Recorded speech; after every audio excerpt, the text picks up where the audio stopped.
Greetings and salutations, this is Rick. I do hope you're having a great day. In today's video, I'm going to be trying to fix the audio quality on my Gopro Hero 11.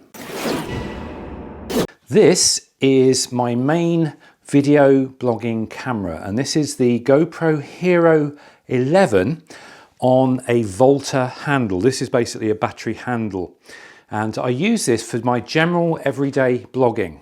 Although this camera is really quite good for vlogging, I do have an issue with wind noises. Every time you step outside with this camera, you're picking up wind noise. Now, the GoPro does have a built-in wind noise filter, and it does help, but it's not able to properly filter out all of the wind sounds, and you're still going to get some intrusive sound on your audio. And this was highlighted on a recent trip to Swanage. I'm going to show you a bit of original footage that I haven't processed, that I took from the Hero while I was out walking on the promenade, and you can see what a problem the wind sound is. So this is what two YouTubers walking through a seaside town in January looks like, with matching cameras. He's got exactly the same camera as you got. Matching coats, because that would be quite sad. Oh, that would be really sad. Now, obviously, GoPro know about the wind noise issues because they created this. This is called the GoPro Media Mod. And this essentially fits around the camera. It's like a housing, it goes around the camera, and it's got a little built-in shotgun microphone. And what that does is it switches off all the mics on the camera, and it goes over to this microphone here. Now, I thought this was going to solve all my problems. And it's a really good quality audio when you're using it, which is great. The problem is, and I think this is kind of unique to bloggers, it works really well when the camera is pointing at me.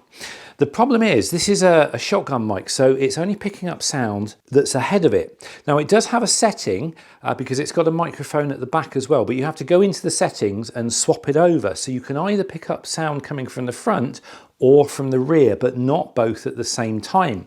And when I'm blogging, what I tend to do is I'll talk to the camera, and then mid-sentence often, I will turn the camera around and point at whatever it is I'm pointing it at, and then I'll turn it back again. And what happens every time I do that is you'll get nice clear sound as it's pointing at me, and then as soon as I turn it around, the sound suddenly goes all muffled like this, and it's very difficult to hear what I'm saying. And so when I'm editing, every time I do that, I have to go into the editor and drop all the bass, raise all the treble, and like edit that little bit of footage just so that it can boost up the sound of my voice so you can hear what I'm saying. And it's quite frustrating when you're editing, particularly if you've got a long video. So I used the Media Mod for a while, and then I just stopped using it because it was such a pain to edit out all of those muffled voice sounds when the mic was pointing away. So I went back to just using the camera essentially naked on the Volta handle, and it does work okay for the most part. But like I say, there is that still lingering wind issue when you're sort of outside, on windy conditions. Anyway, in today's video, I'm going to try to experiment with a Deadcat type of system. Now, there are various wind noise things that you can get to try to address wind noise on the GoPros. One of them is like a big foam thing that sits over the whole camera, and obviously just has cutouts for the screen at the back and the lens at the front. And I have actually got one of those, and I've used it, but it doesn't seem to make a lot of difference to the wind noise. The one thing I have found that works really well to deaden wind noise is fur. And we're talking about this artificial fur like this. I've got this little bit of fur, and what I'm going to do is I'm going to stick them over the three, I think it's 3 microphones on the Hero, and see whether it makes a difference. And hopefully that's going to be my problems, my wind sound problems solved. So we'll zoom the camera in, and I'll show you what I'm doing. Right, so we've got one little, I don't know if you can see there. I'm trying to, this is all back to front for me. So hopefully that's focusing. There's a little tiny hole there. That's one of the microphones. The other microphone is, if if I can get this in the middle, right in the middle there, that little row of 9 little holes there, that's the other microphone. And I do believe there is another microphone on the side here below the on-off button, but I think this is the little bit for the lanyard. Now, whether there's a microphone hole under there or not, I'm not entirely sure. Now, I did cover the 2 main microphone holes and blow on that earlier just to see whether I could get any wind sounds, and nothing came out. So I think for the time being, what I'm going to do is I'm just going to put some fur on the main one at the front and the one on the top, and then I'm going to go and test it.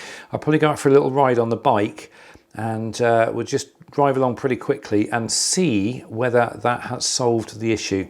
So the tape I'm using is this fairly strong but quite thin double-sided tape. Hopefully that's up to the job. Now obviously I can't just stick tape over the microphone hole, that's not going to work.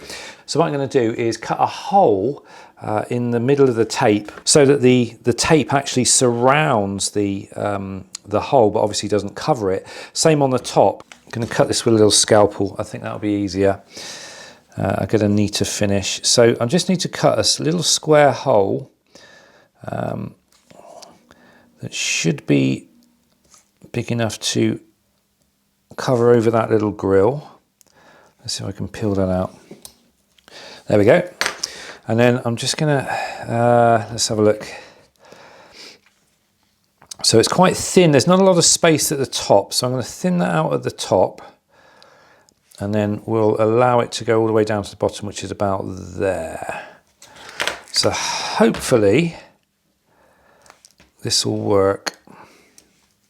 So I peel this off. It's quite strong tape actually, but obviously, hopefully it'll re-stick well.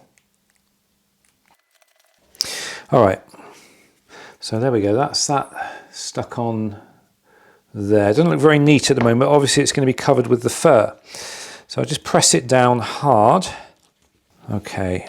And then we've just got to figure out some fur. Now there's a real knack to cutting fur, so you don't actually cut through the strands. Let's go to a corner here. Plenty of fur here. And I'm just going to cut out a piece slightly bigger than I need. And then we can trim it down. But the real trick is to get the blade as close as possible to the base material. If you just cut straight through like that, you'll cut through all the fur. So what you need to do is slide the tip of the blade there right next to the material and just snip away. And you won't cut through the fur. Although there will be some trimming required, I'm sure, to keep the fur out of the view of the lens. So there we go.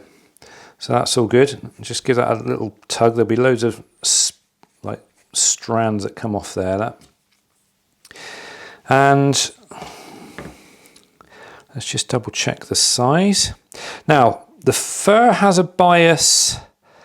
Just check which way the fur wants to go, because obviously I don't want to put it like that because it wants to sort of point upwards that way. So the fur naturally wants to point down, so I think it makes sense to put the fur so it's pointing downwards, and then that way that'll keep it out of the sight of the lens.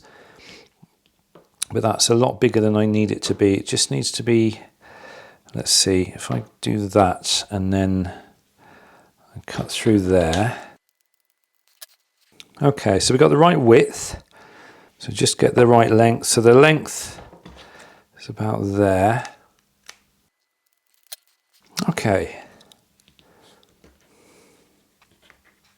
All right, that's good. That's what we want. So it's just a tiny little, where are we? Tiny little bit of fur, but hopefully it should do the trick. Now this is quite long fur. I'm going to have to trim some of it down, but that's okay. I can worry about that in a minute. So let's pull the backing off this tape. And we'll definitely make sure it's the right way round. So it's that way round. So the fur's bias is away from the lens. We'll stick that on. There we go. Looks great. Now obviously that is going to be in view of the lens. So I'm going to have to do a little bit of trimming here. Give it a bit of a haircut. Obviously, you don't want the fur too short because it's the longer it is, the more effective it is. But obviously, you've got to strike that balance between it intruding on the lens. All right, there we go. I'm reasonably happy with that. You can see it doesn't stick out too far. This is really difficult doing this upside down. It doesn't stick out too far, and I think that'll be fine. It's not going to intrude over the lens, and I think it's still long enough to do its job.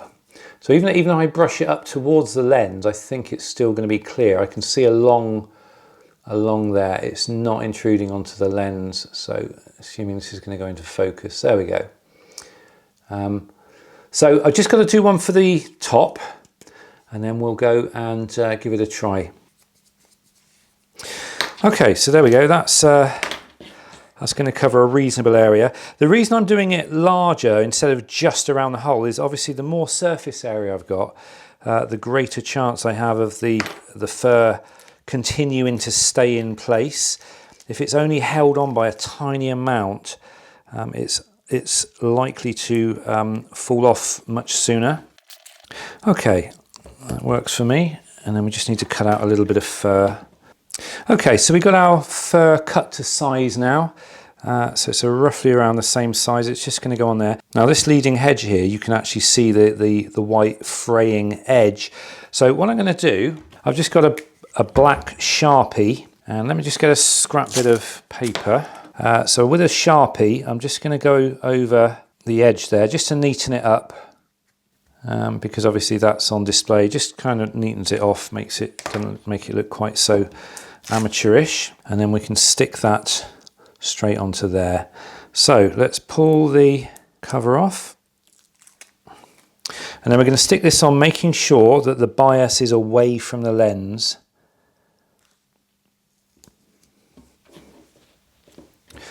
And there we go, job done. And once again, I think I'm just going to give that a little trim. There we go. I think that is job done. I think that's all we need. Like I say, I'm not entirely sure about the one on the side. I'm not sure if there is one there. I'm just going to leave it for now. If I've still got wind noise, I'll put another one on there.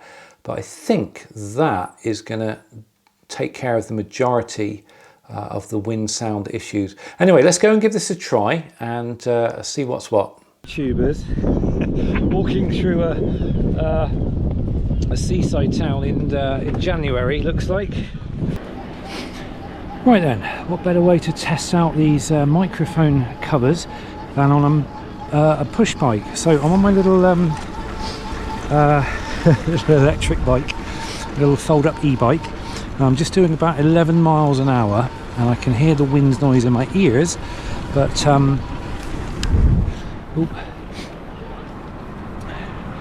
be interesting to get this back on the editor at home and find out what the wind sounds like. So I'm going to turn you forwards as well. So here we go. You're going forwards into the sun. I'm at on an industrial estate on a Sunday, so there's nobody here, and hopefully you can hear me talking without the wind noise being an issue.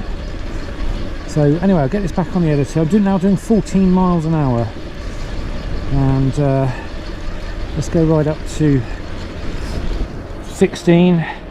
The wind is really blowing now, and yeah, 17, that's about your lot. So we'll get this back on the editor and see what it sounds like, but hopefully the wind noise issue is now a thing of the past. So I'll see you back in a moment. So that little bit of test footage was actually filmed a couple of days after I'd actually installed the fur onto the GoPro, and I'm actually using the GoPro now. But I think that test was a 90% success. It certainly reduced the amount of wind noise significantly, even though it hasn't completely eliminated it 100% at all times, but it's reduced it to such an extent that this camera is much more usable outside now than it was without the fur over the microphones. So I think I'm going to call that a success story. I don't really need to do any more to this camera now for it to be a really good blogging camera. And like I say, I'm blogging on it now a few days after I made the start of this video. So there we go. That's it. That's how I managed to deaden most of the wind sound on my GoPro Hero 11. I hope that was useful to someone. Thank you for watching. Have a great rest of the day. Please subscribe if you haven't already, and I will see you in the next video. Until then, take care.